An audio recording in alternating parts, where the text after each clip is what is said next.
കല്ലായിക്കടവത്ത് കഥയോർത്തിരുന്ന കലാകാരനെ വിളിച്ചിറക്കി അപമാനിക്കുന്നത് കൈപ്പിഴയല്ല, കഴിവുകേടല്ലേ? വോട്ടർ പട്ടികയിൽ പേരുൾപ്പെടാതെ പോയത് കഴിവുകേടെന്ന് VM വിനുവിനോടല്ല, കോൺഗ്രസിനെ കുറിച്ചാണെന്ന് സാധാരണക്കാരായ മലയാളികൾ മനസ്സിലാക്കുന്നു.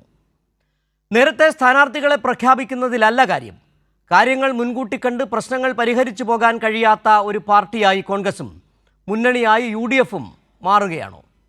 തെരഞ്ഞെടുപ്പിൽ മുൻപേ സ്ഥാനാർത്ഥികളെ പ്രഖ്യാപിച്ച് 3 ചുവട് മുൻപേ പോകാമെന്ന് കരുതിയ UDF 30 ചുവട് പിന്നിലായ കാഴ്ചയാണ് കാണുന്നത്. സ്ഥാനാർത്ഥി നിർണയം UDFിൽ സൃഷ്ടിച്ചിരിക്കുന്നത് ചെറിയ പ്രതിസന്ധിയല്ല. പ്രതിസന്ധികളുടെ ഒരു മലയിടിച്ചിലിൽപ്പെട്ട് കുഴങ്ങുകയാണ് കോൺഗ്രസും UDFും. കൂട്ടരാജിയും മറ്റു പാർട്ടികളിലേക്ക് ചേക്കേറലും തടയുന്നത് എങ്ങനെയെന്ന് തിരിച്ചറിയാൻ പോലും കഴിയാത്ത കോൺഗ്രസ് എങ്ങനെ തെരഞ്ഞെടുപ്പിനെ നേരിടും? ഇടതുപക്ഷമാണ് ശരിയെന്ന് വിളിച്ചു പറഞ്ഞ് നൂറുകണക്കിന് കോൺഗ്രസ്സുകാരാണ് ഓരോ ദിവസവും പാർട്ടി വിടുന്നത്. മതനിരപേക്ഷ വിശ്വാസികളായ കോൺഗ്രസ്സുകാർ ഇടതുപക്ഷത്തേക്കും വർഗീയത ഒളിപ്പിച്ച ഒരു ന്യൂനപക്ഷം BJPയിലേക്കും ചേക്കേറുന്നുണ്ട്. ലീഗ് നേതാവ് വരെ BJPയിലേക്ക് കുടിയേറുന്ന അവസ്ഥയിലേക്ക് UDFിൻ്റെ പരിതാപകരമായ അവസ്ഥ എത്തിച്ചേർന്നിരിക്കുന്നു.